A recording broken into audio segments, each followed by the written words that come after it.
So good morning, everybody. I hope you all had a wonderful weekend. I was out in the garden. I was planting my kale and my tomatoes.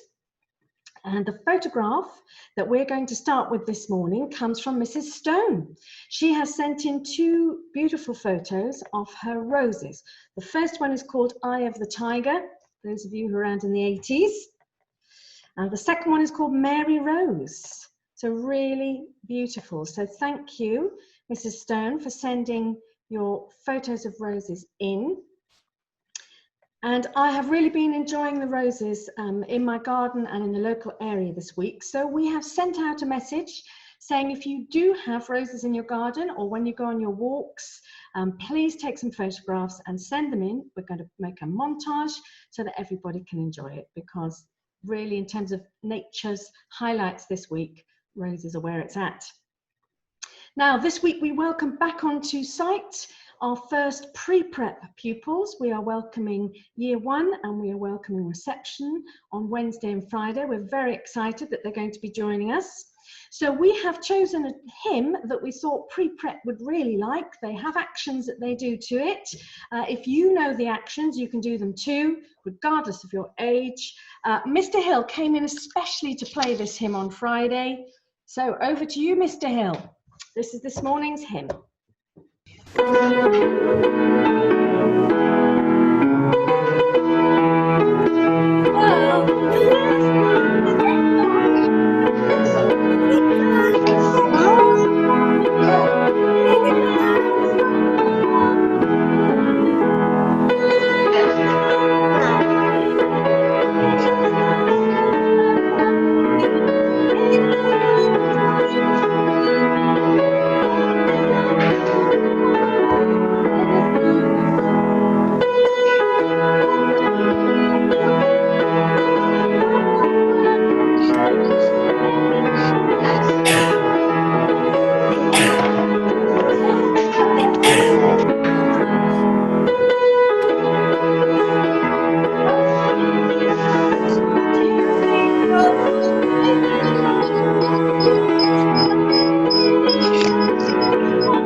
So Miss Jenna sent me in a poem. It was a little video clip, an animation called What Happened When We All Stopped.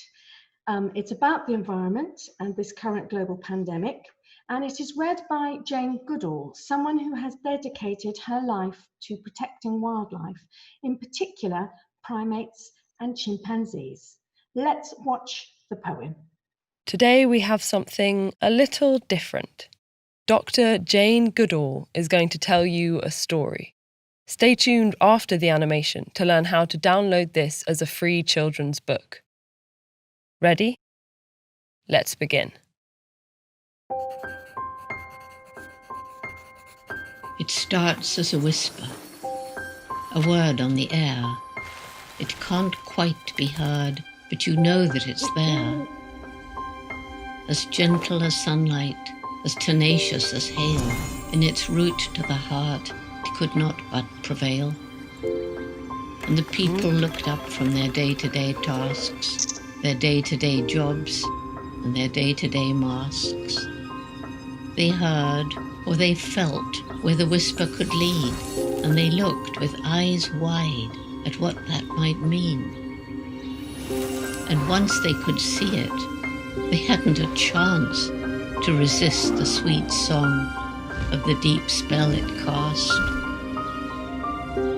But the feeling it brought them at first glance was pain, as they lifted their eyes on the land they had claimed, since they saw at last, as if raised from a dream, they were almost alone on the land and the sea.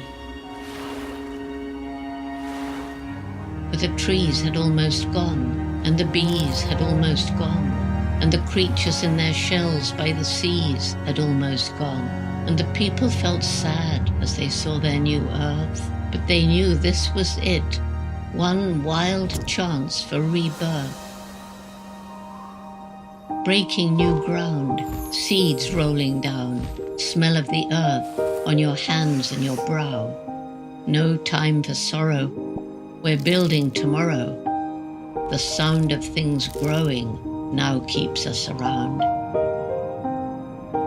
As the wildness grows and the deep wood grows, and the sense that the future's come to meet you grows, there's no chance we can rest. We must do our best. This moment can lead us back home. That's our test. It starts as a whisper, a word on the air. It can't quite be heard, but you know that it's there. It then spoke like thunder until we all moved, and we could, and we did, and it's done. She's renewed.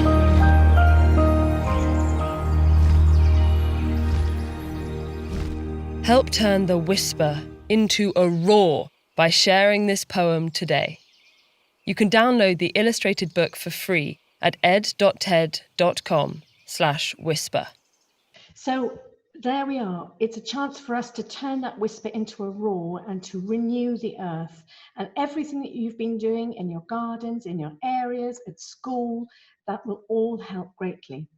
So the school has worked very closely with Jane Goodall over the past few years, and we have fundraised for her charity that works to protect endangered species around the globe. So I thought I would read some of the quotes that she has said over the last few years, as they are so relevant to our current situation. Every individual matters. Every individual has a role to play. Every individual makes a difference. The least I can do is speak out for those who cannot speak for themselves. The greatest danger to our future is apathy. So let us heed her words and do our bit to make a difference in all manner of ways, by treating our planet and our fellow human beings with dignity and with respect. Learning more about our world can lead to us wanting to cherish it even more. Jane Goodall's love of nature developed from a very young age, and I wanted to show you a clip that was sent in by Mr. Morris. He got a grow your own butterfly kit for his children, and they watched the tiny caterpillars grow into quite fat caterpillars before then turning into chrysalids and then emerging as butterflies to be released into the garden. So let's have a look and see how these caterpillars turned into these beautiful butterflies.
Wonderful to see that cycle of nature so close up. My sister, when I was a little girl, she used to do the same indoors, and I used to think we had butterflies on the wallpaper, but they were actually real butterflies. So please keep sending in your footage, your photographs, and keep nurturing nature on your doorstep as we aim to protect our planet. Now, today is Best Friends Day, and we're going to show you a photo sent in by Nadia from Year 3. She is zooming her friends to market. There she is, there's Nadia and her friends. So it is Best Friends Day. And if you would like to take a photograph of you and some friends, either socially distanced or virtually on Zoom, We are going to do a Friends montage in Assembly on Friday because Friends have been so important to all of us during this lockdown period. So be inspired by that. Send in your photo of Friends. Staff, you can do it as well. Governors too. Just a little photo. You can do hearts, or you can make a huge heart in sand, or do something as long as it's 2 meters apart and no more than 6. So things that I'd like you to send in, please. Photos of you and your friends, photos of roses, and any other things relating to nature. That's what we're looking at this week. So we have got a notice this morning, and it relates to our new sixth form committee.